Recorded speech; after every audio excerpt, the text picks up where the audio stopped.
Just have some readings that will prelude the message that we will see today. This reading is Matthew chapter 5, verse 13 to 16. Ye are the salt of the earth, but if the salt have lost his savour, wherewith shall it be salted? It is henceforth good for nothing, but to be cast out and to be trodden under the foot of men. Ye are the light of the world. A city that is set on a hill cannot be hid. Neither do men light a candle and put it under a bushel, but on a candlestick, and it giveth light unto all that are in the house. Let your light shine so before men, that they may see your good works and glorify your Father which is in heaven. Well, good morning, everybody. And you may, if you're like me, the first time you hear this phrase, the lighthouse of the day, think, what is he talking about? Don't lighthouses normally come into action in the nighttime? I don't know how many of you have had an opportunity to be on a vessel at night, a fishing boat maybe, or something larger. But we used to go out fishing with True Father in the spring every year to catch striped bass in the Hudson River. And on some days, it would be a very, very quick experience indeed. We'd leave at around 7 o'clock in the morning, and we'd be back by 8:30, having caught our complete ration of fish for the day. But other days, it wasn't like that at all, and we wouldn't catch any. Kunihiro, you know what that's like, right? Not catching fish. And sometimes we would go far, far afield in search of fish, and it would get late, and it would come towards the nighttime. And when you're out in the river or the ocean at night, and eventually you can't see anything. So you really need the lighthouse. You really need that one point to focus on so that you can find your way back. And if you're not experienced, if you're not the captain, it can be quite scary, actually, because sometimes even the lighthouse disappears due to things in the way. And suddenly you feel completely alone and not really sure. If it was up to me, could I get back safely? So that's the lighthouse in the nighttime. We're all familiar with that metaphor. And in fact, light in terms of the spiritual path it's there in all religions, actually, in all faiths.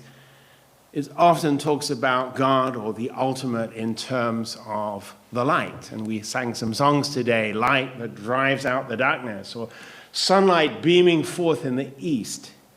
Yesterday, Fumiko and I were walking through Sutton High Street, and at a weekend it's very busy. There's lots of people there. And every 100 yards or so, there's a different group. Sometimes they're street preaching, sometimes they're playing music and busking.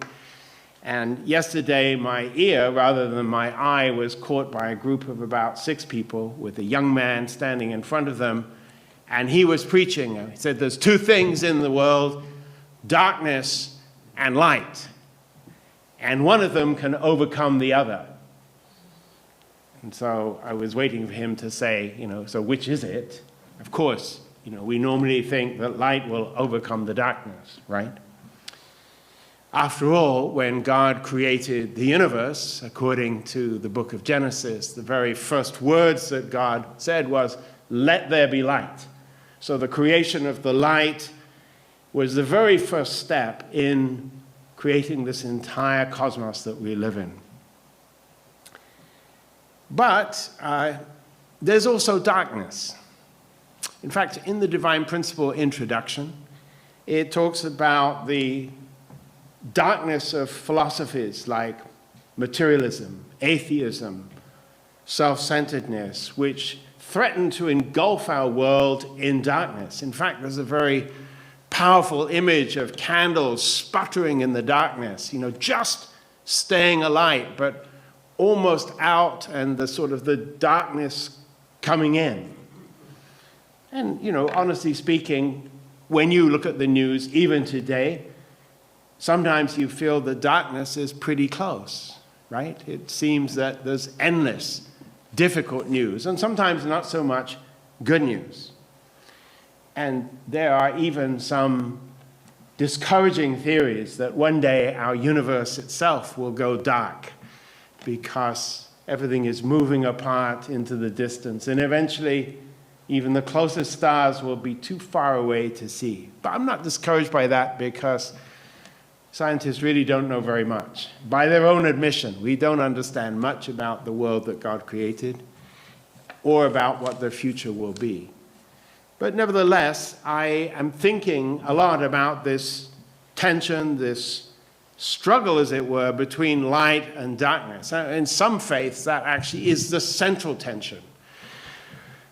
In the Gospel of John, which announces the coming of Jesus into the world, maybe you know it, in the beginning was the Word, and the Word was with God, and the Word was God. And without him, nothing was made that has been made. And he goes on to say, he was the true light that came into the world, but the world knew him not. And even his own people came against him. But the darkness could not prevail.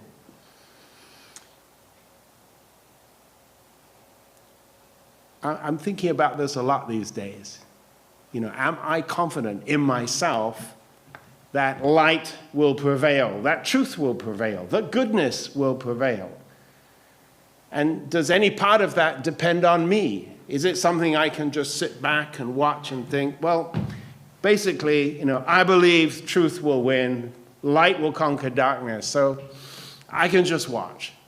Or is it the case that that outcome is not decided, or if it is decided, when it will happen is not decided, and my investment, my commitment, my involvement is going to make a significant difference?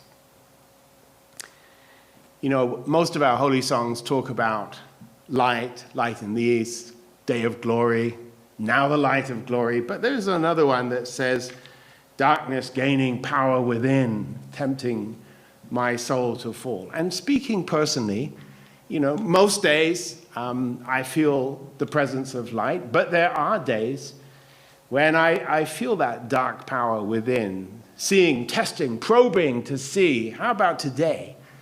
You were too strong yesterday, and maybe tomorrow you'll be too strong, but how about right now?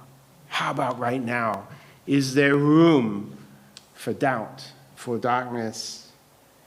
And my conclusion is that this is actually a struggle that takes place every day for me.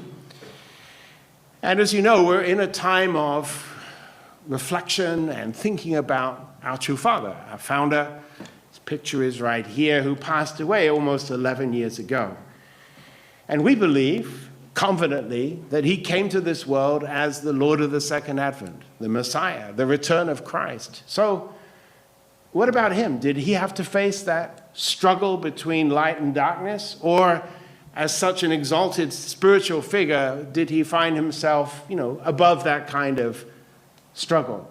Sometimes we feel that, it's only sinful people that struggle with goodness and evil. And the great saints, surely they never had to struggle. They just kind of glide through life with nothing to worry about. But even a little bit of study of the lives of saints, and not just the Christian and Jewish saints, but those in Hinduism and Buddhism and Islam, tells you that's actually the complete opposite. In fact, many of the saints seem to struggle much more than ordinary people, to face outlandish temptation, and some lived dreadful lives before they claimed a victory that allowed them to become the saints that we remember them as. And so we come to an examination. That's what I wanted to share with you this morning of, well, how did Father see himself in light of this cosmic struggle for truth, for goodness, for salvation? And to this term, the lighthouse of the day. And at this point, I don't know if we have it available to show on the screen, Joseph, but if not, I will read it here. Do we have it? Yes, we do. So follow along with me, sorry. Alone, I carry out the work of a lighthouse that guides people in the night with its light. A lighthouse is important to those who travel at night by sea.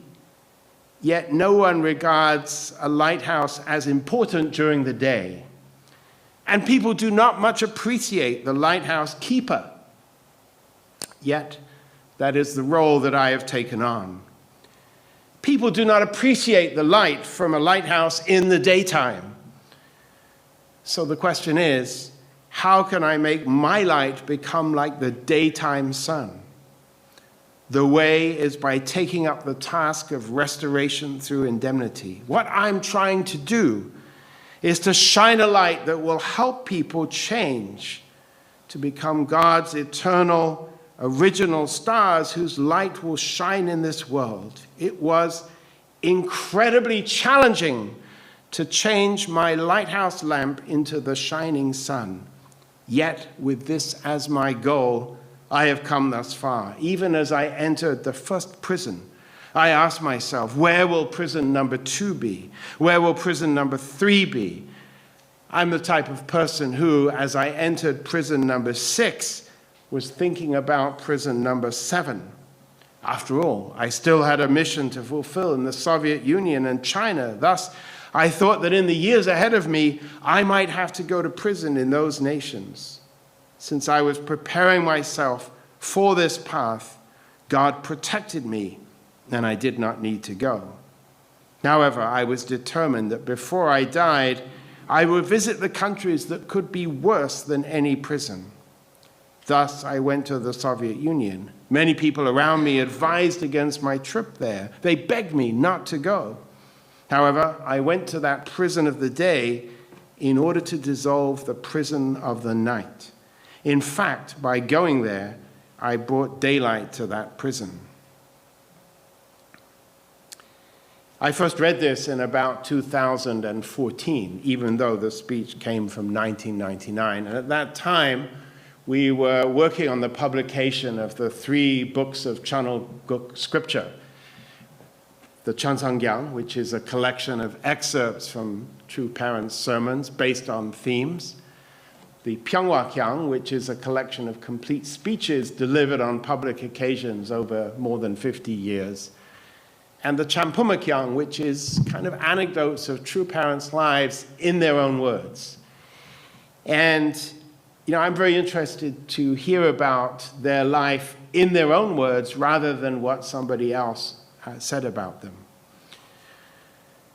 So if indeed True Father came to humanity as the Lord of the Second Advent, called by Jesus at the age of 15 or 16 and asked by Jesus, please take up the unfinished mission that I began 2,000 years ago, I think we could agree. If that's the case, then surely Father was called to be the light of the world. He was called to bring light into the dark corners of humanity, and in particular, to reveal the hidden truths.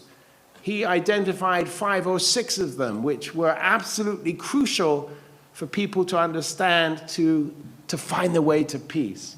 The true nature of God, the nature of the Satan, and the problem of sin. The reality of human life, transcending just this physical life, and more. So he came to be the light of the world. But not long after that, he discovered the great irony that Jesus also found, that the world didn't think it was in darkness. It's one thing if you're out at the ocean at night and you see the light in the distance, you think, oh my goodness, I'm going to be saved. There's the lighthouse, I just need to head to it and all will be well. Or maybe if you haven't been out at sea, but you're on a dark night on a dark road and there's no lights anywhere, and you feel lost and suddenly you see a light in the distance, you get amazing hope because you see it. But what Father discovered is actually everyone was already convinced that we're already in the daytime. We already have plenty of light. We have plenty of truth. We don't need you.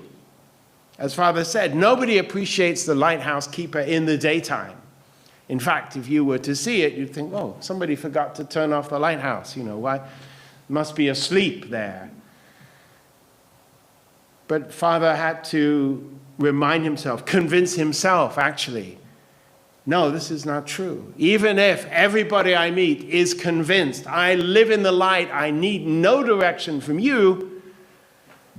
But when Father went back to God, God told him, no, that's not true. They're living in some sort of light, but it isn't the true light. In fact, the world has been deceived by false knowledge, by false ideas that come from a different source. So you need somehow to be brighter than the daytime. So bright that even though people have been confused and certain that they knew what was going on, they could see things from a different perspective.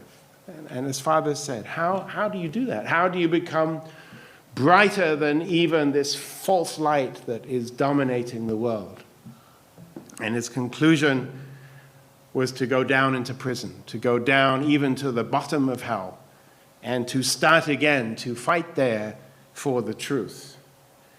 And there's lots to read in Father's autobiography about the time he spent in prison. And some of you will be familiar with those stories, how he faced starvation, disease, the death of his comrades, the persecution of the guards, and many other things. In a circumstance where most people only survive 3 to 6 months, he managed to survive 2 years and a half. But did you know that when he came out of prison, he realized that prison was better than being outside? Because, and you can imagine yourself in his shoes perhaps, you've spent all this time in prison. Against all the odds, you've survived. You didn't lose weight. You didn't really get sick. You managed to fulfill everything that was asked of you and more. And you even found disciples and followers in prison. But all the time, Father was thinking about the people who were outside, who were already his followers, his disciples, his family, his relatives, his friends, thinking, I must survive so that when I go back, I can bring them with me. But that isn't what happened. When he came out, and when he went back to home and to his followers, his disciples, he found they were all gone. Every single one. Now, it was the middle of a war. Some had left as refugees. Some had gone to fight. Some had died. But that wasn't really the darkness that threatened him the most. Darkness was the people who he'd left, and they promised to be faithful, but 3.5 years later, they'd come to a different conclusion. Well, you were in prison. No smoke without fire. Maybe we were wrong. We're not interested anymore. How desperately he tried to tell them, no, it's not what it seems. Don't be confused by what the world says. Remember why you followed me in the first place. You were inspired by the light of truth, but it didn't work. Prison, torture, suffering, betrayal, those were the easy things. The difficult thing was to raise the strength to start again. And he did. This is another reading. I'm not sure if the second part is available for us. Yes. I am the central person in a world where every nation has lost its direction. Day and night, I have been pioneering the new direction that will set each nation aright. When I walked the path of indemnity, I had no awareness of myself. Jesus, too, had no awareness of himself when he was nailed to the cross. That is why he prayed to God, pleading with him to forgive those who crucified him, as they did not know the serious crime they were committing. In this way, he made the condition for Christians to conquer Rome in the future. It is the same with me. I went through the crucifixion of prison under the Japanese, in North Korea and South Korea, and in the United States. However, I never forgot God's guidance, that I must not cut the net of love that will save people. So even in prison, I hold in people with the net of love. This can be likened to a light bulb that will always remain lit if it is connected to the power station by a live electric line. You remember, Father was an electrical engineer early in life. If the electricity of God's love is connected to the spiritual electric line, that light will shine everywhere. If you are connected to God's love, the electricity of his love can resurrect you and give you new life.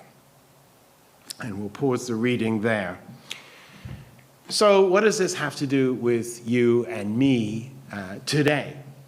We're in the middle, as you know, of a period of 40 days that we've set aside to reflect about the life of true parents. Mother asked us to do that.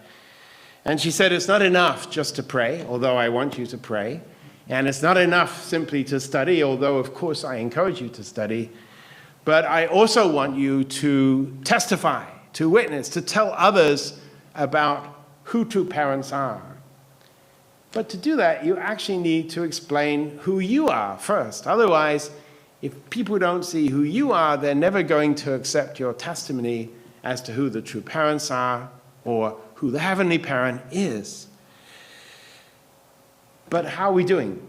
You know, again, I can't speak for you, I can speak for myself. So I myself don't like witnessing very much. Why? Because too much of the time, I look at my own reality and think, well, there's really not much to be proud of here. You know, you've been following this path for 45 years or whatever it is, but, you know, I don't see a lot going on. I don't see kind of the saintliness that you would expect that such many years of devotion would bring. But okay, what about our community? You know, do you see there, you know, vibrant growth and development and good testimony? Sometimes I do, because there's lots of great reports coming in. But other times, I think to myself, yeah, not really sure. And I get confused. I start to think more about what will happen after I say the first word. And, you know, will people really believe that I have something to share with them? In other words, I feel confronted that I'm just a lighthouse in the day, that, you know, there's many alternatives and people are not going to listen to me. But then I have to remind myself that Father himself faced that same challenge. And when he did, he realized I have to have the conviction myself, and then heaven will start to send people to me. Because I want to tell you a great secret today, really not much of a secret. Even though we ourselves may feel we're lighthouses in the day, but looking from the heavenly world, looking from God's perspective, that's not true at all. We shine. We shine so brilliantly because we have discovered the greatest truth of all and encountered the true parents. So even though we can't see it with our eyes, but looking down from heaven, we're like beacons of light in a dark world, and people looking for truth will be drawn inevitably, automatically to come and to listen. And I've started to see that God is sending people to us, Fumiko and myself, who are looking for something. Yesterday it was the maintenance guy. So when you live in an apartment, and we just moved to a new one, there's always the maintenance guy, right? And of course, you really want him to maintain what's broken. In our case, it was the bath plug. Bath plug didn't come up, so difficult to take a bath. So he came with his little boy, who was about 9 years old, and, you know, worked away happily. And then, you know, it's time for him to leave. So I didn't want him to just leave empty-handed. But how do you make the connection? You know, the guy's fixing the plug, and now you want to talk about the Messiah? Bit of a jump there. But I mentioned to him, well, actually, you know, he couldn't complete the work. If you come back next Saturday, you can come to our housewarming party. You know, come along and enjoy. And then I started to point. We have some posters around the place, you know, of the Peace Road and of the work in the Middle East. And I said, you know, maybe you've heard of our church. He said, no, what church is that? And so I shared very briefly about True Parents, pulled a copy of Father's autobiography off the shelf to give to him. He said, oh, the last time somebody gave me something to read, spiritual, was 15 years ago. I said, well, it's time to catch up, right? Let me know how you get on with it, and we'll see you next week. few days before that, we were struggling again down Sutton High Street. I'm telling you, that's where the spiritual world is active, carrying a new table for our balcony. And it was kind of heavy. We had a lot of other things. And suddenly a guy came up and said, hey, can I help you carry that? Can I help you carry that table? You know, at first I'm thinking, no, I don't need any help from you. But Fumiko was there, and she said, no, we need help. So he grabbed the table, and he walked down the whole high street with us to our apartment. And I said to him, well, you know, this is really kind of you. Next week, we're having our housewarming. Would you like to come and sit at this very table that you've carried all the way down the high street? And we'd like to share with you about our church. He was a Nigerian man. He said, yeah. Actually, my name means called by God. I thought, oh, just a coincidence. But no, I believe that the heavenly world sees us very differently than we see ourselves. We see ourselves as not standing out, kind of maybe mediocre. It's not like that. We are lighthouses in a world that is dark but confused. We need to have confidence in that. We need to let people know that the greatest truth has come, that the true parents who are the goal of human history have come to show the true way of life. And if we can come to our last section of the reading, Joseph, the bottom paragraph. This is how you can see a clear path of hope. This can be your joy. It will make you such an amazing person that you can smile while even going over the path of the cross. Then Satan will flee without looking back. I love that sentence. Satan will flee without looking back to check with maybe you've kind of just doubting. No, it's over. When you become such a person, we can conclude that restoration has been completed. So the benchmark, the milestone for restoring the world, of bringing peace to the earth, is not out there. It's in here. When I become a person like that, then the work is completed. And you too. Let us pray. Our loving Heavenly Parent, we are in a special time now of devotion and dedication. It's August the 13th. Actually, it was on this very day, August the 13th, 2012, that our beloved true Father lost consciousness for the last time, shortly after uttering his final prayer. And in that prayer, he offered his entire life to you, but he also reached out to us and told us, you will and you must carry out this work successfully. And with that, he concluded his amazing devotional life on earth. But the work has not finished. Our true mother is leading us, but it's our duty, our privilege to keep doing that work. Please help us to see ourselves as we are, lighthouses in a dark world. Whether or not people recognize it at first, heaven knows, and heaven is working. Please bless this congregation, all congregations, all those who are seeking for the true light of your love. And with this, we ask and conclude this sermon. Invite your presence one more time. I report in the name of Mike and Fumiko Balcomb, a blessed central family. Adieu. Let's take some time to reflect and pray together.